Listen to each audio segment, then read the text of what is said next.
Dans cette vidéo, je vais vous présenter donc j'ai un vérin et le vérin il fuit. Alors c'est pas le joint externe mais c'est le joint interne. Donc il faut démonter cette pièce là, ça se dévisse. Donc moi je vais utiliser un burin. Autrement il faut utiliser un chasse-goupille assez large à ce niveau là, au niveau d'écran. Et pour dévisser pour retirer la tige de vérin avec le piston, pour changer le joint donc qui fuit à l'intérieur.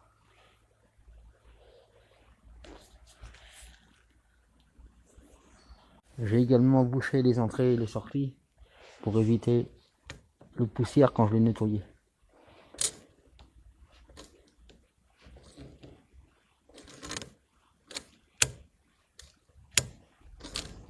Et ensuite j'aurai juste à commander par rapport à ce qu'il me faut le joint nécessaire.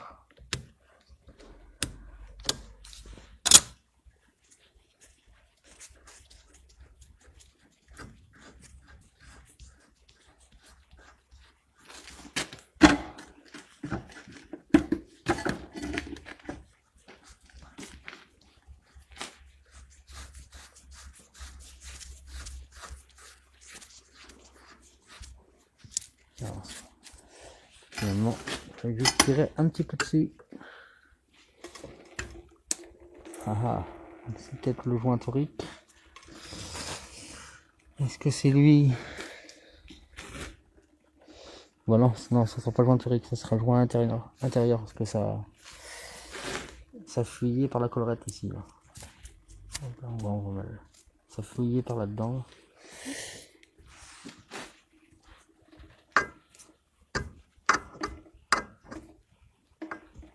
Bon, il va falloir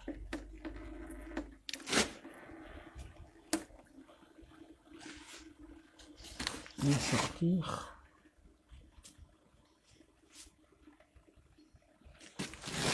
Ouais, on voit comme ça, je vois strictement rien. Une fois que vous avez commencé à desserrer, vous pouvez desserrer à la pince multiprise.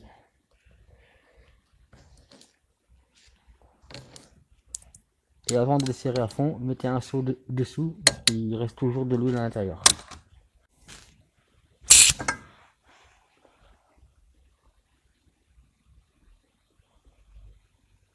Bon, il va falloir démonter tout l'arrière, dévisser l'écrou, tout sortir,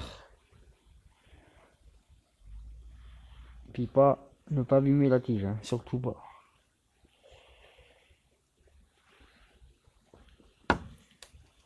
Pour ensuite sortir cet élément là, pour avoir accès au joint à l'intérieur.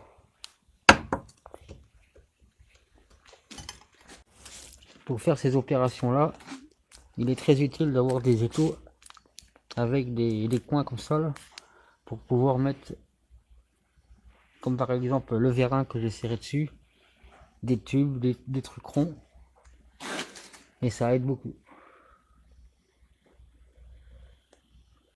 Du coup, comme c'était serré extrêmement dur, donc j'ai pris dans les taux avec un carton assez épais, serré juste ce qu'il faut, et puis là j'ai mis un axe pour pouvoir bloquer la tige. Et j'ai essayé avec la petite machine, ça marchait pas, et j'ai sorti la grosse, et avec la grosse, bon ben le boulon est venu. Donc un boulon de 27, et là j'ai réussi à le décoller en fait, j'ai réussi à le dévisser. Donc je vais finir cette opération là, pour pouvoir sortir ça, et sans la colle dévissée. Voilà. Donc voilà, l'opération est finie. Visiblement c'était collé avec de la colle et de la pâte.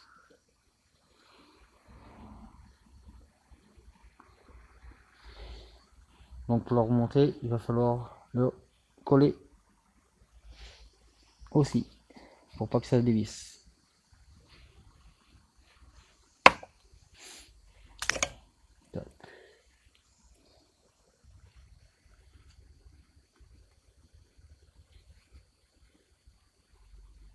Donc c'est le joint interne.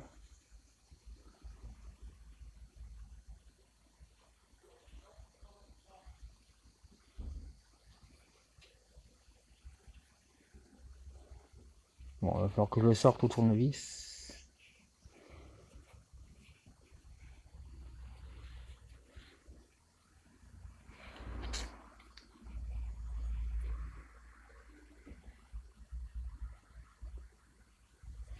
Bon, comme ça à l'œil on voit rien, il faudrait une lampe pour bien déceler s'il y a une fissure dans le joint. De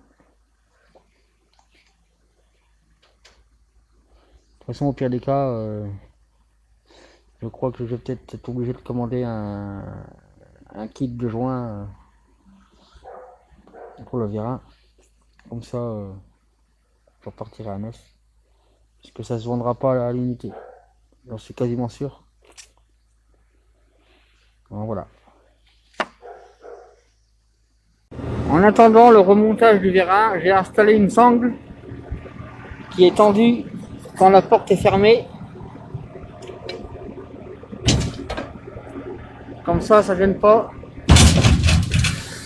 Pour ouvrir la porte, il faut actionner. Et à coup fermé, ça tend. Les sangles sont tendues. Bon, il reste un peu de mou exprès. Comme ça évite que la capote se referme sur elle-même lors du recyclage du mélange.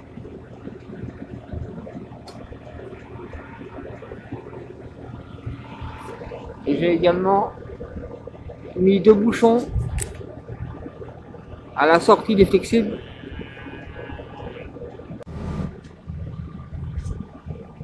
Un bouchon là. Le vérin est démonté. Et comme ça me laisse le temps de changer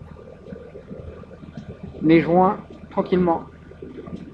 Comme je n'aurai pas les joints avant demain, ça permet toujours de ne pas laisser immobiliser la machine.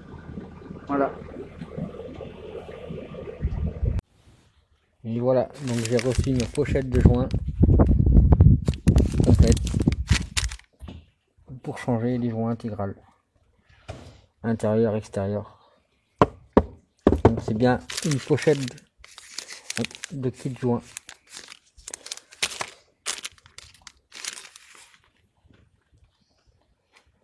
Donc il y a 2 modèles, apparemment il y avait là c'est une tige de 25 mm et il y a aussi un modèle 30 mm.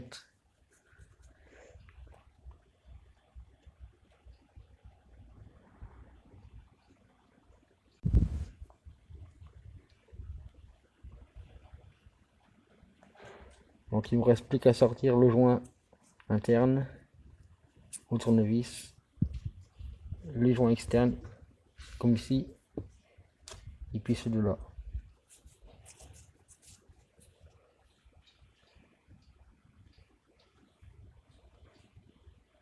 Ces 2 joints là.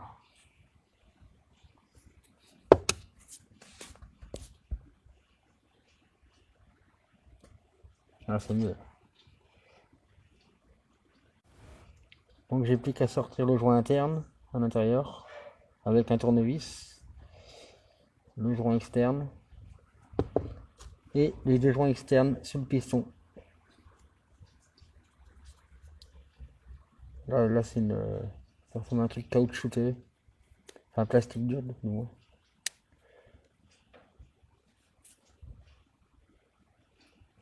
Bon, ça fait comme une segmentation de piston. C'est sûrement pour ça qu'il y a une fente.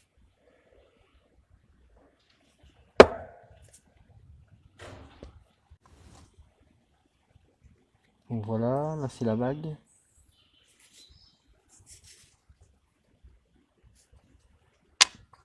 La livre extérieure.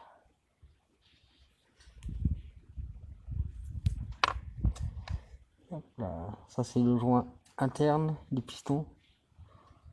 Alors visiblement il y a un sens. Donc faut pas se tromper de sens. J'ai une collerette là sur la partie de gauche.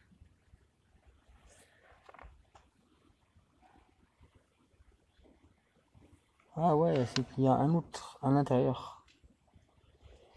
Apparemment c'est ici. Ah, c'est ça, ouais. Il y en a un à l'intérieur aussi du piston. Je l'avais pas vu celui-là. Toujours utile de regarder les joints avant. Alors celui-là, il servira même pas. Ah si, d'accord, c'est celui-là extérieur. C'est celui-ci. Ça rend pas pareil. Donc il y a un deuxième joint en dessous.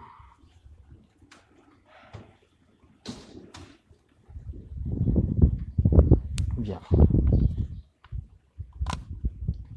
Vaut mieux vérifier les joints avant de démonter, comme ça t'es sûr de ton coup. Voilà. Bon, il me reste plus qu'à démonter les joints. Une fois écartelé le joint et ramené sur le bord au tournevis et avec les deux mains, vous pouvez l'enlever. Voilà.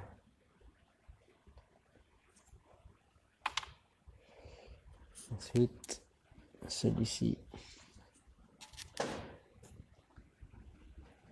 Pareil, il va pas être facile à avoir. Alors j'ai repéré un petit endroit ici là. C'est pas très large, mais il y a un petit peu plus large que tout le reste.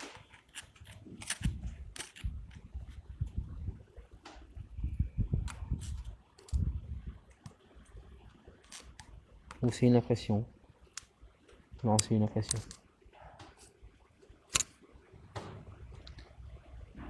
Non, si de côté on voit bien. On voit qu'il y a une petite collerette.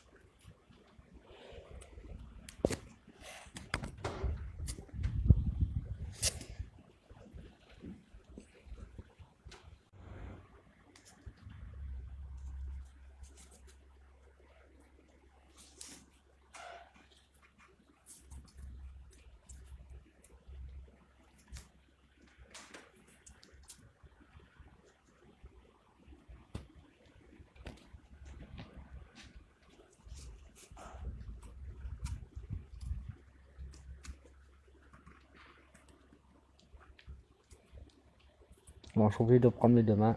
Et voilà, les deux joints sont partis. Enfin, les trois joints. Voilà. Tout est enlevé.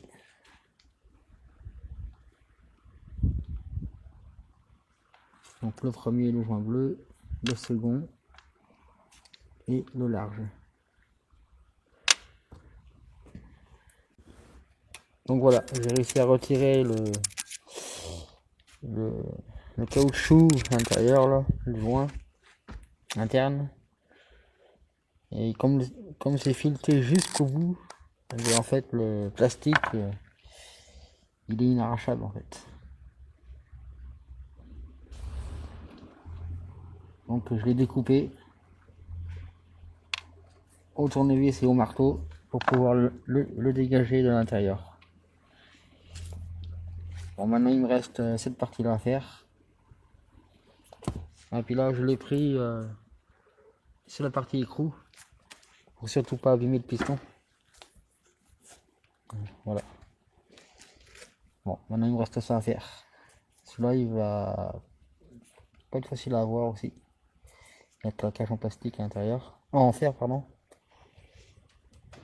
Et puis l'autre au milieu là.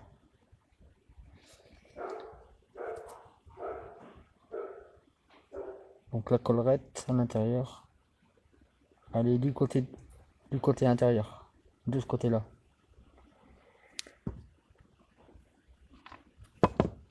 Si on place comme ça, la collerette, elle est comme ça à l'intérieur. Ouais, c'est ça.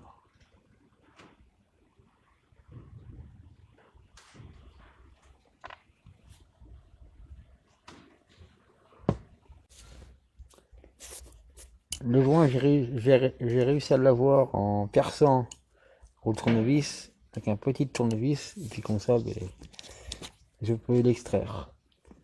Et celui-là, il est super raide à avoir. Super compliqué.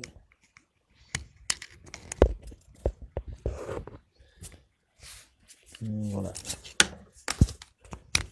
paf, avec une main c'est pas facile. Et voilà.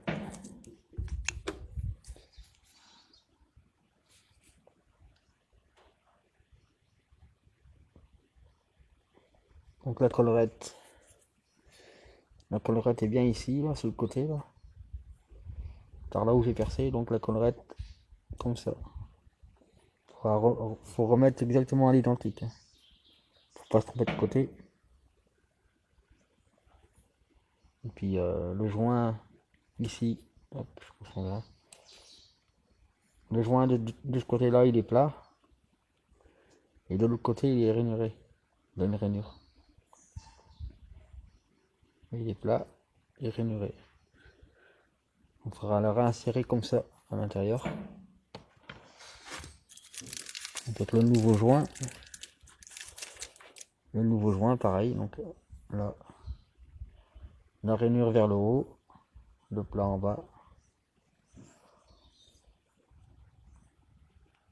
La rainure, elle est vers la tige en fait, vers l'intérieur du fût. Puis après, bon, ben, j'ai ce joint spi à changer. Bon, ça c'est de la rigolade à voir. Voilà.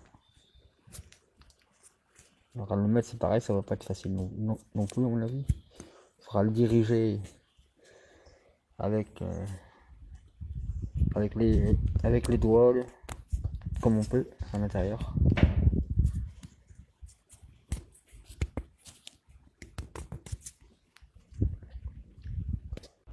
Alors le joint, j'ai réussi à l'avoir au tournevis avec un tournevis et un marteau pour extraire ce joint avec il y a un morceau de ferraille dessus là.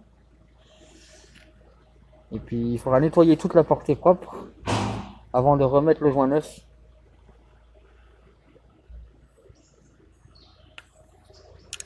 Et ainsi on va remettre le joint extérieur et le joint intérieur. Voilà. Donc une fois bien nettoyé les portées propres, il ne reste plus qu'à remettre les joints.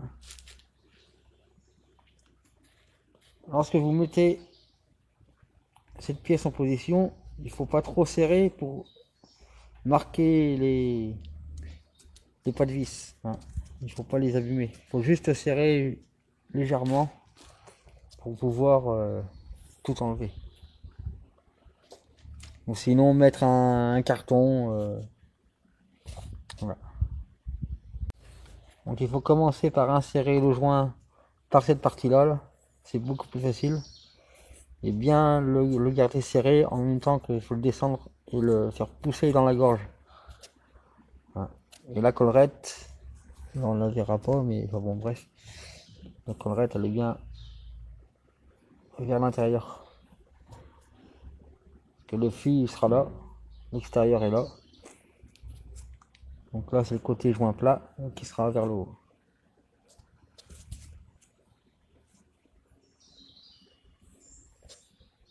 Et la rainure sera à l'intérieur.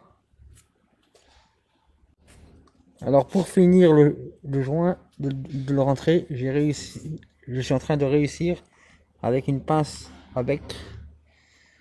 Donc en poussant le joint à l'intérieur. Et là normalement il devrait se mettre en place.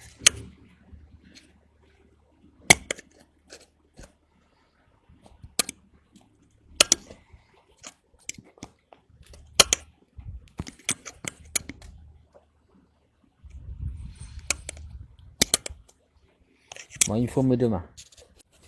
Donc j'ai inversé la pièce pour pouvoir bien le finir. M'assurer qu'il soit bien dans la gorge. Proprement.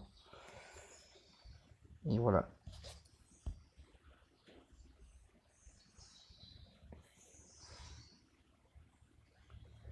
C'était celui-là le plus dur. Là je vais y mettre de la colle rouge bloc roulement.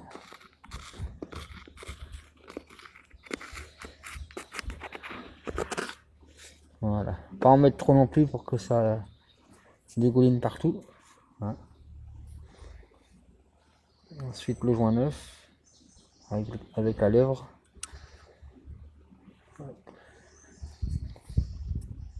Là, il faut le mettre après avec une petite cale de bois pour pas trop l'abîmer. Et puis un petit coup de marteau.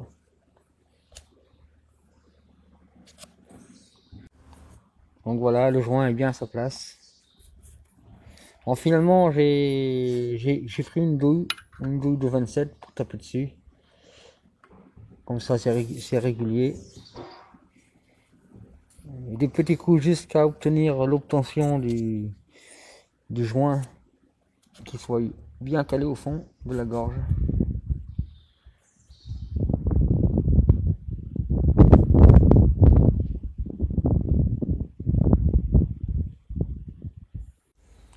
Bon, comme vous voyez, hein, j'ai pas abîmé le filetage.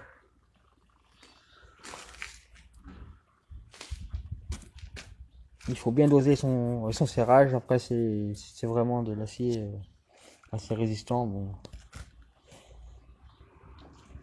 faut pas serrer comme un bourrin non plus. Donc là, je vais retirer ce joint pour mettre le joint neuf. Donc un coup de tournevis et puis il est enlevé.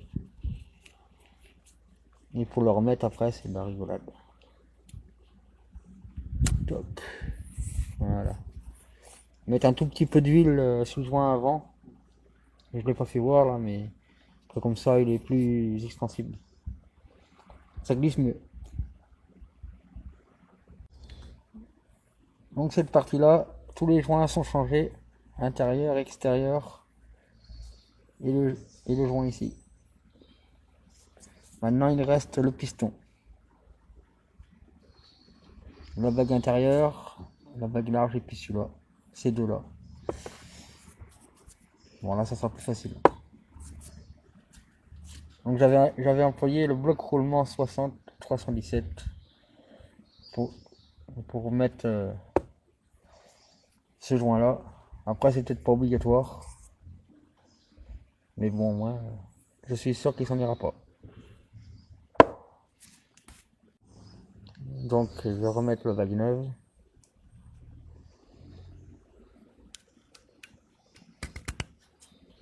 Toc. Là, elle est dedans.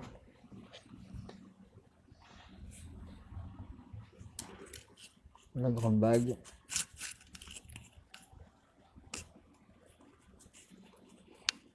Elle est plus dure à enfiler.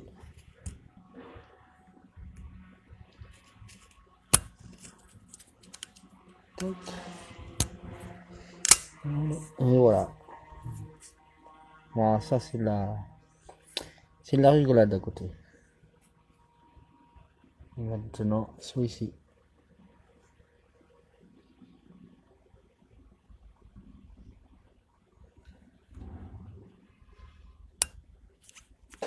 Mettre un par un, ça sera mieux. Et voilà, donc là il est bien mis correctement tout le tour. Maintenant reste le joint bleu, et donc voilà, le joint bleu est bien installé.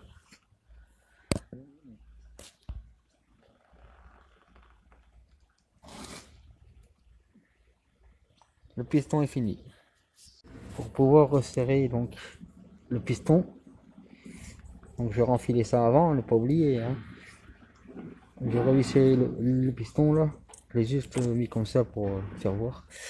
J'ai inversé la pose dans l'étau pour que quand je vais serrer là, que ça force ici contre l'établi, que si je le mettais dans l'autre sens, ben, il serait obligé de s'arrêter ici sur la table, en parlant de la barre de fer. Voilà, donc en l'inversant, je serre, ça bloque ici, il n'y a pas de souci. Donc là, je vais remettre du bloc sur la tige pour pouvoir le revisser, le resserrer. Ah, la bague est restée là. Hop. Voilà. Et juste un petit cordon. J'ai juste fait un petit cordon, ça s'écoule tout le long. Puis en vissant, ça se met partout.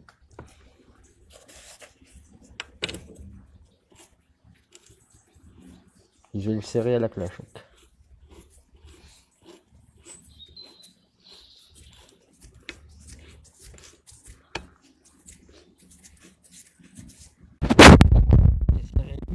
coup avec la choc, faut pas non plus insister, ça sert à rien. Avec avec le produit de scellement, ça ne bougera pas. Bien approché à la clé de 27, resserrer un tout petit coup à la clé à choc, pas trop, à la petite clé à choc. Donc une fois enfoncé le piston, ça va bloquer un petit peu à l'entrée, c'est normal, il faut pousser un petit coup sec. Et puis après, j'avais plus qu'à visser ça. Visser la bague, serrer la bague avec et les petits crans, les cannelures. Et puis remonter le vérin à son emplacement. Voilà, j'espère que ça vous aura plu. Voilà, opération terminée. Avec la pince multiprise, je dévissais le vieux graisseur qui était mort. Et je vais le changer. Je dégage également le trou qui était bouché.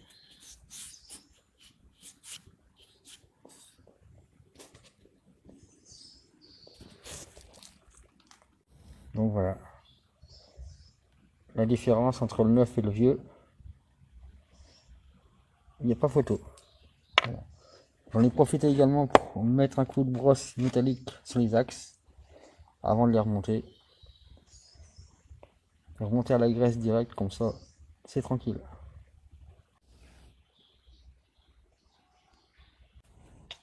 Donc je n'ai pas pu visser le graisseur neuf. Donc le meilleur moyen c'est de refaire le filetage.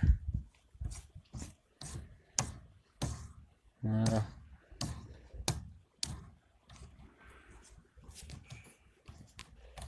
Et un coup le filetage refait, normalement ça devrait être bon. Enfin si j'ai bien pris le bon filetage, normalement je pense que oui.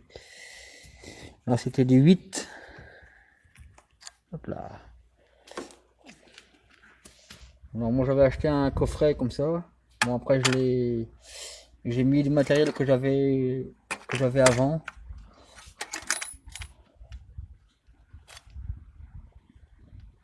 Donc je vais rajouter à l'intérieur. Là le gros c'est pour du 12. Donc je vais le laisser dessus. Et puis le petit, là, enfin le moyen de moi c'est pour du 10. Voilà. Et puis là c'est pour du 8 mm. Pour refaire des tiges filetées. S'il faut rallonger des boulons, quoi que ce soit, comme ça c'est impeccable. Et puis là, pour refaire le filetage. Voilà. Puis j'en ai changé, alors ceux que j'ai changés, ils sont plus longs que ceux fournis dans la boîte. Donc je les mets à côté. Et c'est très très utile. Alors mon graisseur, normalement il devrait y aller.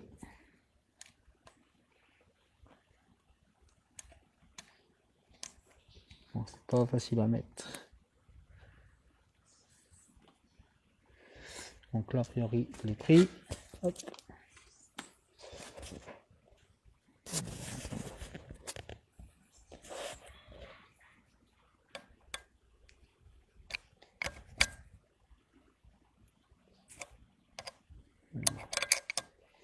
Alors le maintenir en même temps que de tourner.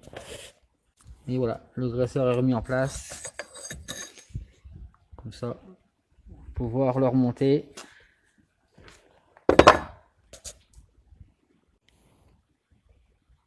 Donc voilà, le remontage est fait. Il n'y a plus de fuite.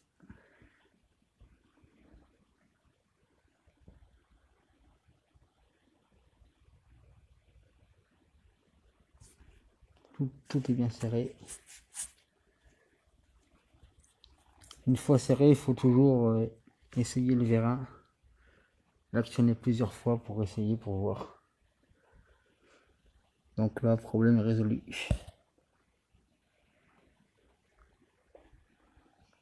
Au début, j'avais changé le coude.